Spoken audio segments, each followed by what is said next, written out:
তোমার নিজের জিনিসটা ধরে তুমি খারায় যখন পেশাব করাইবে না, তখনই তুমি শিখার কথা মনে রাখবা। শিখা একদম জেলখানে তোমার কথা মনে করে নাই, শিখায় ভুললা থাকছে, শিখায় চাদর সিলাইছে, শিখায় গান শুনছে, শিখায় সবার সাথে নাচছে, শয়তানি করে মানুষের হাসাইছি আমি।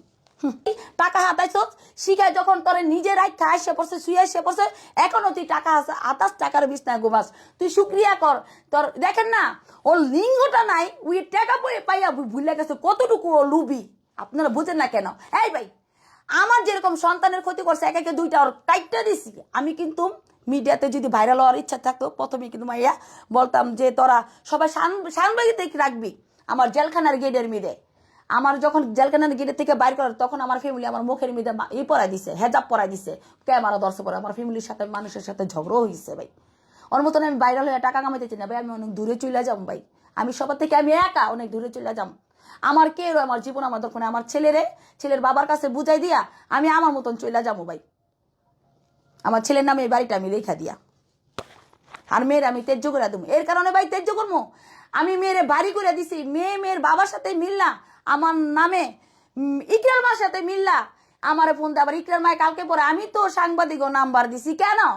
তার মানে আপনারা বাইরে জিরা ভাইরাল হইতে আইছিলেন। আমি শিখা খান ভাইরাল হইতে আসি নাই, আমি শিখা খান ভাইরাল হয়ে বাড়িঘর করি নাই।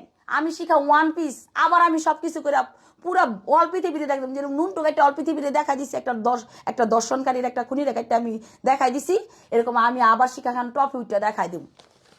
আচ্ছা, মূলত আপনি যে কাজটা করছিলেন একমাত্র ক্ষোভের কারণে, যে আপনার মেয়ের সাথে এই অপরাধগুলো আমি বলি, ও আমার মেয়ের সাথে 2 বছর আগে এটা করছে। হ্যাঁ, আমার বাড়িঘর 4টা জমি বিক্রি করাইছে, 4টা জমি বিক্রি করাইছে আমার ছেলের বাবার নামে, আমার মেয়ের বাবার নামে, আমার ভাই বোনের নামে, আমার বাপ মার নামে, আমার ভাইটার নামে। আমার মারে কিন্তু মুয়ে গেছে এই পূজার আগের পূজার মারছে। আমার বাচ্চা যখন পেটে ছিল, কো এটা নিউজে বলছি কোনো পাইছি? আমার ঘরের ফার্নিচার গুলা ভাঙা লাইছে, টিভি ভাঙা লাইছে, ব্লান্ডার বাড়িছে, ডাইনিং টেবিল ভাঙা ফালাইছে, আলমারি ভাঙা ফালাইছে।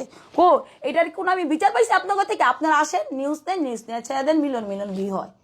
ওইটা তো আমি তদন্ত পাই না। এটা তদন্ত কেন পাই না?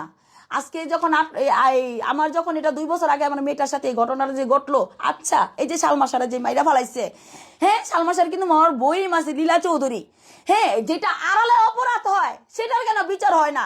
আর আমি ওই যে হাতে লিয়া দেখাই দিছি, সেটার বিচার চাইতেছে দেশবাসী। অবশ্যই এটার বিচার হোক, আমি চাই ভাই।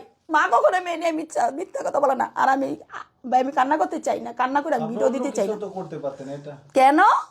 তারা তো পারতাম, সে আমার যে বডিটা কিনাই না দিছিল মুন্সিগঞ্জে, সে বডিটা তার আমি কোবায় টুকরা টুকরা করে কাইটটা আমি নিজে সিলিন্ডার হইতে পারতাম, তার আমি কাটি নাই। সে যত জীবন